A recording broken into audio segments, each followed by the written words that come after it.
দিব্যি আরামে তুমি মার্কেট করতে আসো। ও জীব খারাপের দলেরা, এই ঈদের জন্য কিসের মার্কেট শুরু হইয়া গেল? নামাজ নাই, রোজা নাই, হালাল নাই, হারাম নাই, আল্লাহু আকবার, চোখের ভিতরে পানিও তো নাই। জোরে বলেন কথা ঠিক না রে?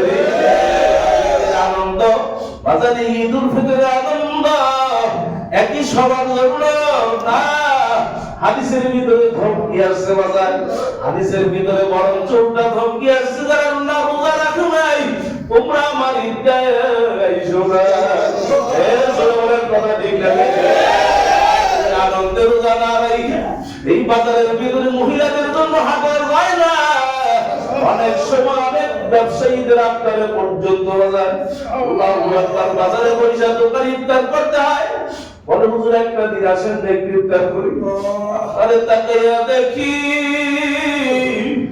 আর আফসোস করে বলি,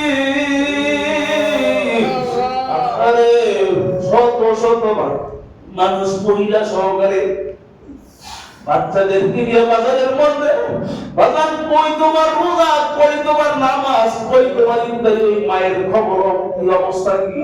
এ দুনিয়াদার পাগল, এই দুনিয়াটা থাকার জায়গা না। এই যে আনন্দে ফুর্তিতে তুমি মালিকের হুকুম চাইলে, এই যে বাজার লিপ্ত হইয়া গেল, কোন সময় কোন অবস্থা বাজার মালাকুল বউদাস যাই পাখির দরজা আপনারও কিন্তু জানা নাই, আমারও কিন্তু জানা নেই।